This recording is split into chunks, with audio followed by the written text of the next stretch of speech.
News 10 NBC has been your Erie Canal bicentennial headquarters all season long. Every week, we bring you stories about the Erie Canal's past, present, and future. As the season comes to an end, News 10 NBC's Brett Davidson has a wrap-up of the importance of the canal to our state's history. 363 miles, a canal from Lake Erie to the Hudson River.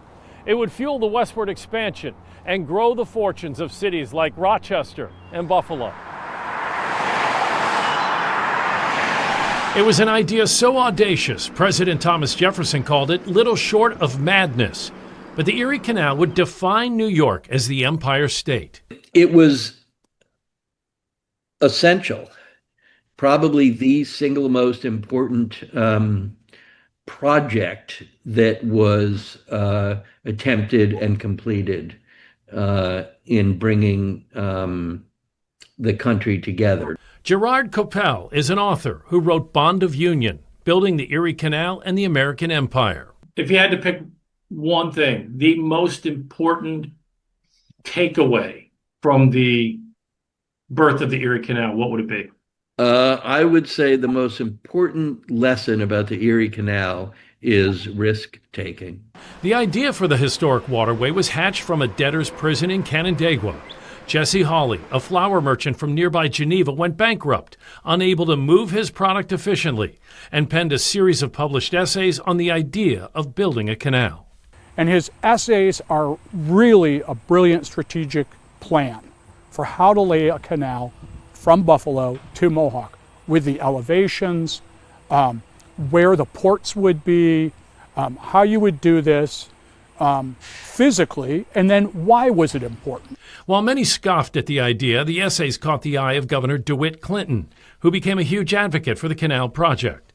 And on July 4, 1817, the first shovel was plunged into the ground in Rome, New York. But they started in Rome because Rome is in a very flat part of the state. There's actually a nice flat area from Rome all the way to Montezuma. There's not a lot of elevation change. The building of the Erie Canal was difficult and brought about invention and innovation.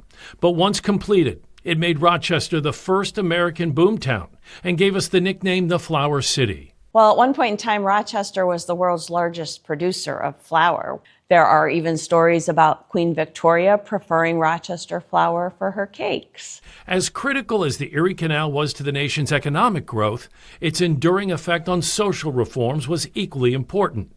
It spread new ideas, religious revivalism, fueled immigration, and played a crucial role for abolitionists, helping to liberate hundreds from slavery by providing a passport to freedom. Abolitionists, people like Frederick Douglass, people like Harriet Tubman, Jermaine Logan in Syracuse, they would have been, raising money in their local communities to pay the fare to get freedom seekers a passage on the boat, and then they would have been taken across the state that way. In short, it shaped a nation and created a bond of union. I don't know what you compare it to today, like going to Mars, perhaps. While the Erie Canal is largely used for recreational purposes now, it remains a symbol of determination and a testament to American ingenuity. Brett Davidson, News 10 NBC.